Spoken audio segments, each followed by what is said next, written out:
Buenas tardes, magistradas y magistrados. La grabación de esta sesión ha comenzado. Magistrada Presidenta, tiene usted el uso de la voz. Gracias, secretaria. Buenas tardes. Con fundamento en el artículo 43, párrafos segundo y tercero de la Ley Orgánica del Poder Judicial del Estado de Yucatán, se abre la 10ª sesión ordinaria con grabación de la segunda Sala Colegiada Penal y Civil, señalada para el día de hoy, miércoles 24 de junio de 2026, siendo las 12 horas, se declara abierta la presente sesión. En atención a la convocatoria para esta sesión, por favor, secretaria, sírvase a dar cumplimiento a la misma. Para tal efecto, se hace constar que el orden del día listado en la referida convocatoria es el siguiente. 1. Asistencia e integración de la sala. 2. Asuntos a tratar. A. Discusión y, en su caso, aprobación de los proyectos de tocas listados en esta sesión. Y B. Programación de la siguiente sesión ordinaria. 3. Asuntos generales. Y 4. Cierre de la sesión. Y para dar cumplimiento al primer punto señalado en la referida convocatoria, tenemos que se encuentran reunidos la magistrada primera y presidenta, maestra en Derecho Penal, Jenny Mariana García Brito, la magistrada segunda, maestra en Ciencias Penales, Licencia Mimenz Herrera, y el magistrado tercero, licenciado en Derecho, Roberto Alfonso Carrillo Granados. Como siguiente punto, que corresponde al inciso A de la citada convocatoria, tenemos como asunto a tratar la cuenta del listado de tocas para la sesión. Como previamente se hizo del conocimiento de ustedes, magistradas y magistrado, así como de la ciudadanía en general, en el portal de Internet oficial del Tribunal Superior de Justicia del Estado, en cumplimiento de las obligaciones de transparencia y acceso a la información pública, la Sala como órgano colegiado enlistó en total 4 tocas para ser expuestos y votados en esta sesión. Siguiendo el orden de la lista aprobada, se comenzará con los tocas de la magistrada primera, maestra en Derecho Penal, Jenny Mariana García Brito, quien enlistó un proyecto. Se somete a consideración y votación de la sala colegiada el proyecto de resolución relativo al toca 43/2026 en materia civil, derivado de un juicio ordinario civil de número de expediente 515/2025, dimanado del Juzgado Tercero Civil del Primer Departamento Judicial del Estado, en el que fue puesta una excepción de incompetencia por declinatoria planteada por la parte demandada. Magistrada primera, tiene usted el uso de la voz. Gracias. Someto a consideración de la magistrada y el magistrado de la sala el proyecto de resolución que en breve les explico de forma sintetizada. En el proyecto que someto a consideración se resuelve respecto a la excepción de incompetencia por declinatoria opuesta por la parte demandada en los autos del juicio ordinario civil con número de expediente 515/2025 del índice del Juzgado Tercero Civil del Primer Departamento Judicial del Estado. La parte excepcionista, al contestar la demanda interpuesta en su contra, opuso la excepción de incompetencia en razón de materia, manifestando en lo medular que la jueza tercera civil del Primer Departamento Judicial del Estado carecía de competencia para conocer del procedimiento, por cuanto la pretensión de la parte demandante, consistente en el reconocimiento judicial sobre la existencia y validez de la transmisión de una propiedad en ejecución de un fideicomiso y la extinción parcial del mismo, constituía una acción de naturaleza mercantil, la cual debía ventilarse ante los jueces competentes de la citada materia y en la vía que legalmente corresponda. Acorde con lo establecido en los numerales 521 y 524 del Código de Procedimientos Civiles del Estado, la naturaleza de la acción es personal, toda vez que ésta tiene por objeto exigir el cumplimiento de una obligación personal, como lo es la expedición del título traslativo de dominio respectivo a favor de la parte adquiriente. Además, lo referente a la acción pro forma o de otorgamiento de contrato está previsto en el libro tercero, título primero, capítulo primero, sección quinta, de la forma de los contratos del Código Civil del Estado, cuya tramitación procedimental se encuentra regulada por las disposiciones contenidas en el libro segundo, título segundo, capítulo único del Código de Procedimientos Civiles del Estado. Por lo tanto, la vía ordinaria civil es la idónea para sustanciar el procedimiento de referencia, acción que por razón de materia corresponde conocer del juicio a los jueces civiles del foro común.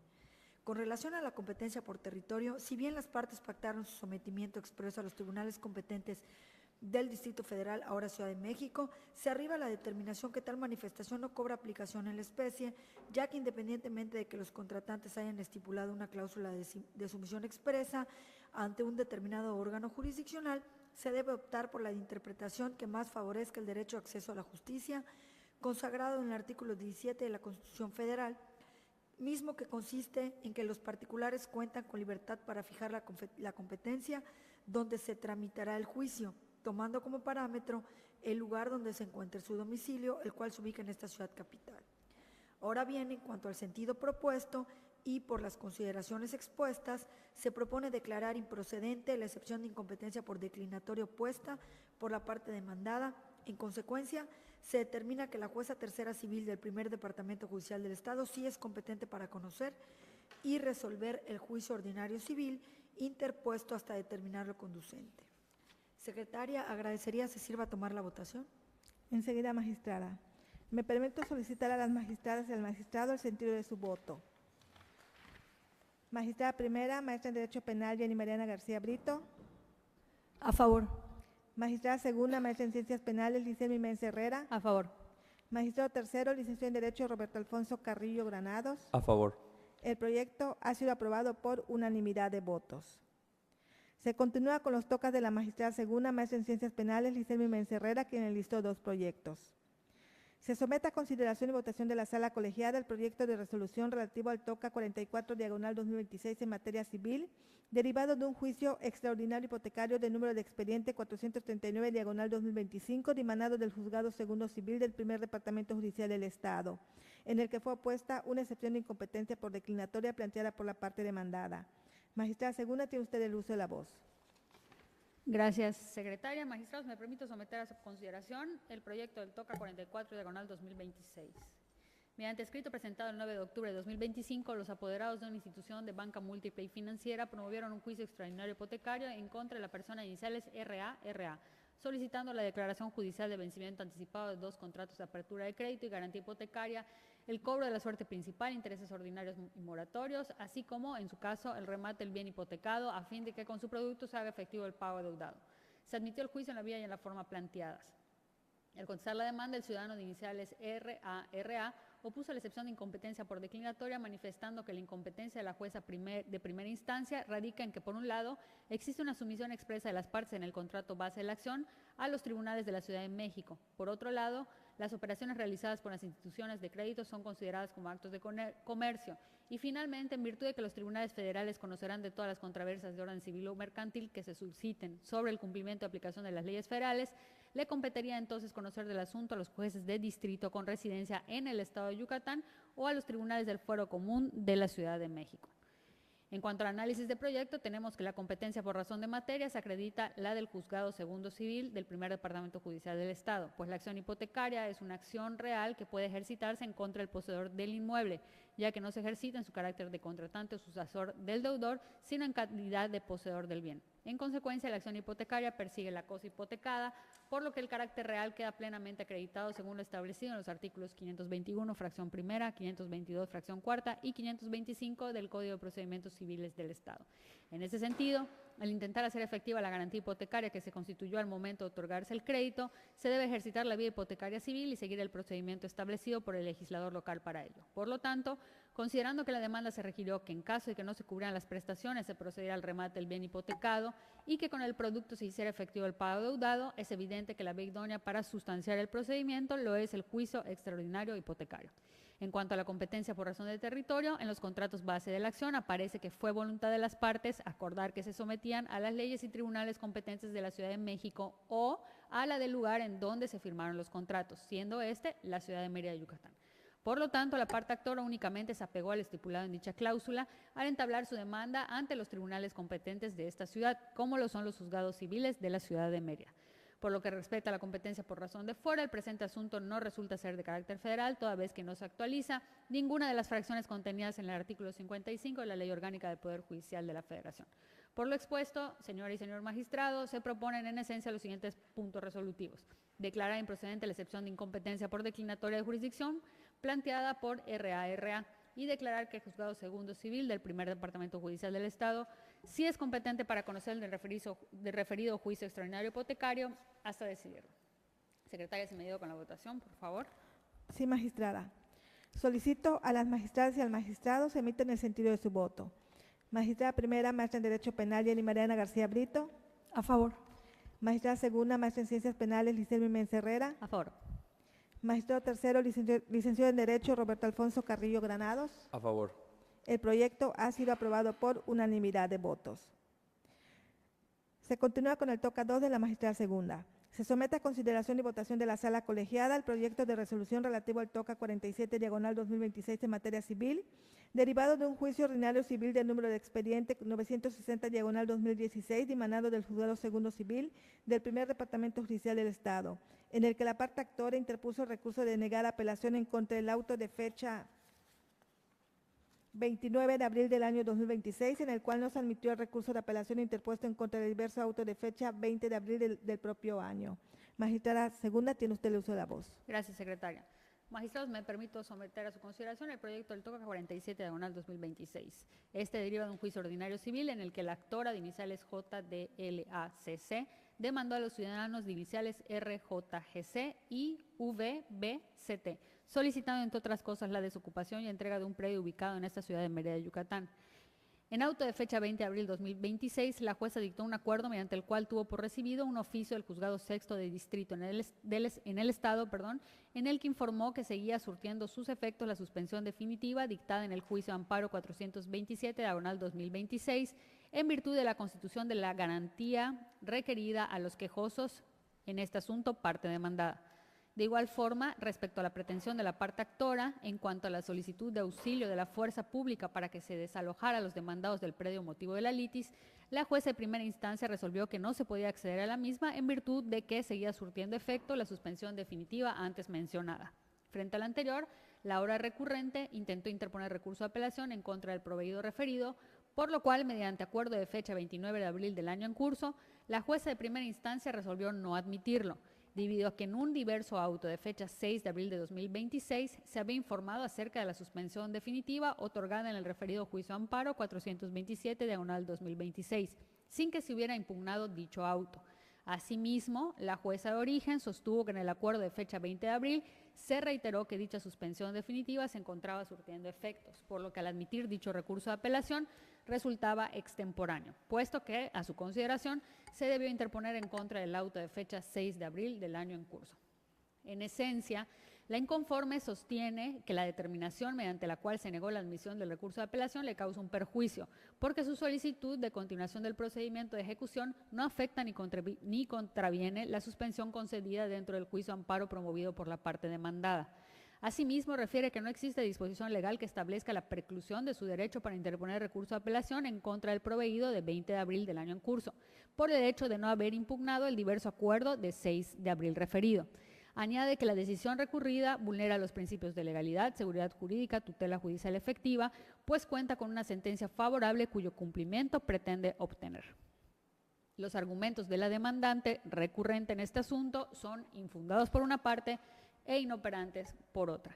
Se estima que no resulta jurídicamente acertada la determinación de la jueza de origen al negar la admisión del recurso bajo el argumento de que debía impugnarse el diverso acuerdo de fecha 6 de abril de 2026. Lo anterior, pues el proveído de 20 de abril siguiente contiene una determinación propia al resolver sobre la solicitud de auxilio de la fuerza pública requerida por la actora para la desocupación del inmueble, negándola con motivo de la suspensión definitiva concedida en el juicio de amparo. Por tanto, no constituye una simple reiteración del acuerdo previo, sino un acto susceptible de impugnación autónoma. Sin embargo, lo anterior no conduce a estimar procedente el recurso de apelación intentado por la recurrente. Por lo que atañe al argumento de la parte actora, en cuanto a la negativa de admitir el recurso de apelación que le causa un perjuicio irreparable, dicha manifestación se considera infundada.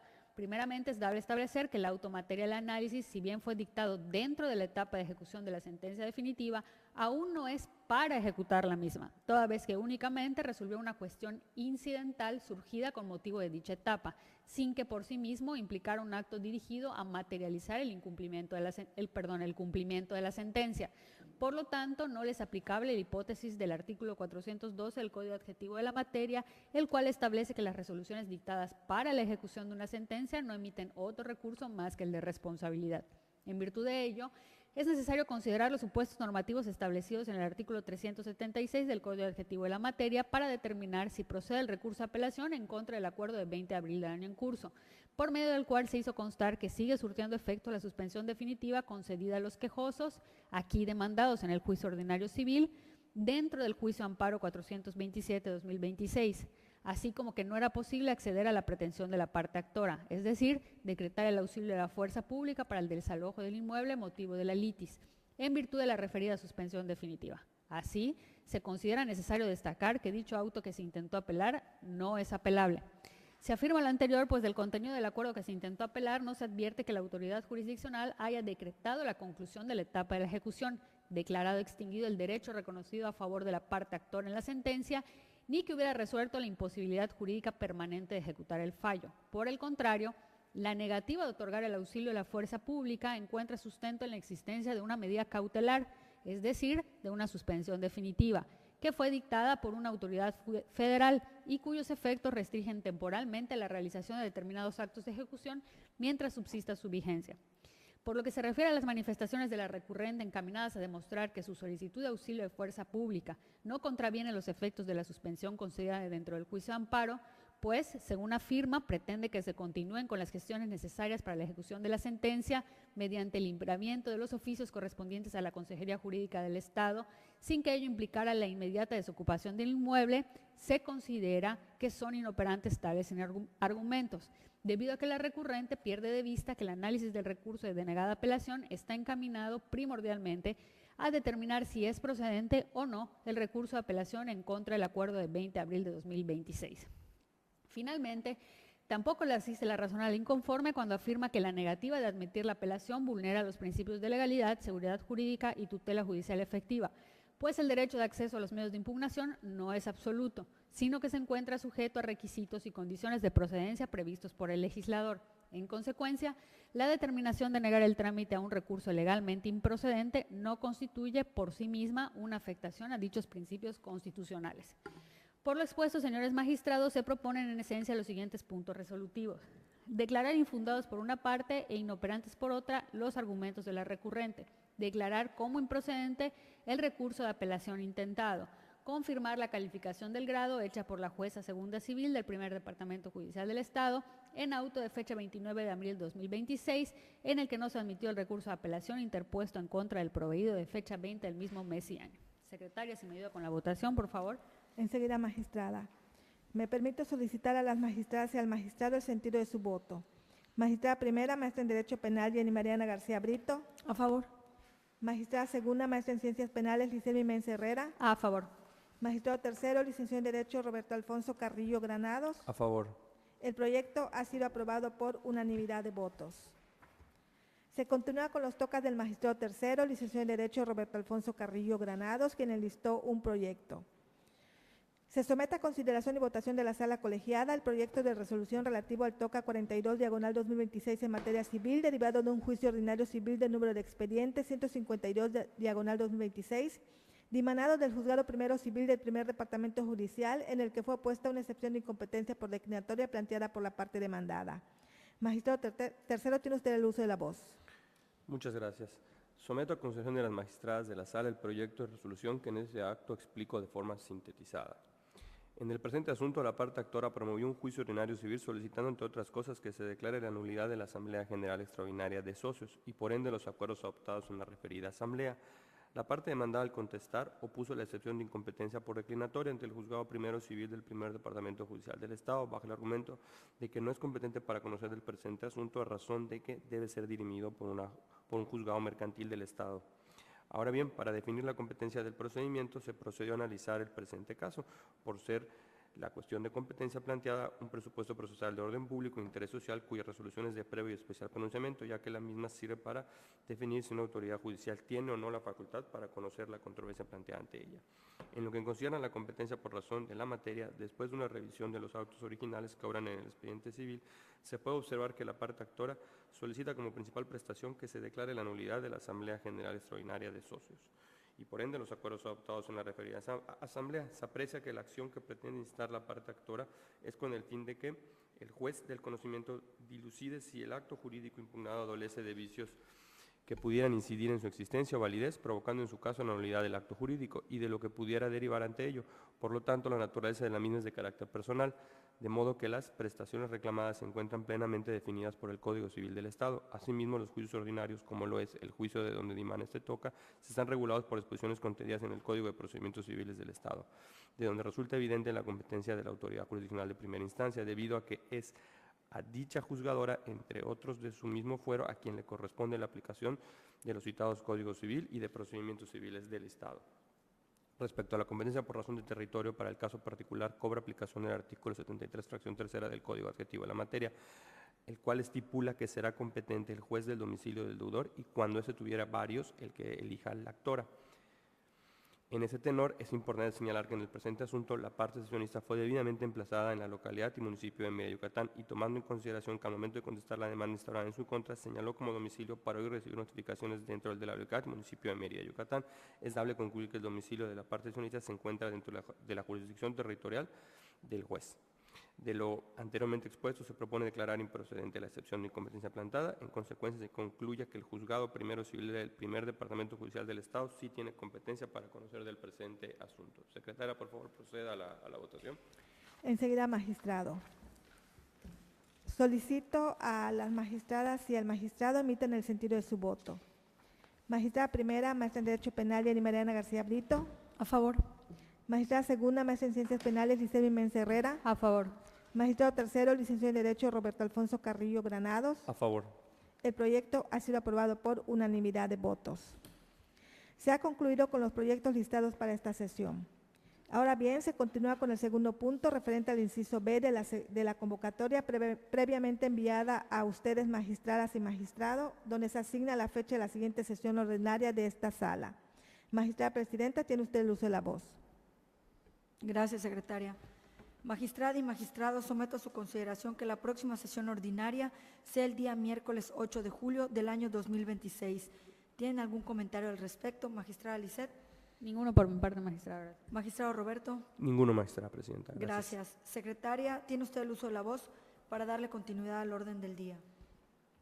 Para concluir con el orden del día, se pregunta si existen asuntos generales a tratar dentro de la 10ª sesión ordinaria. Magistrada presidenta, tiene usted el uso de la voz. Gracias.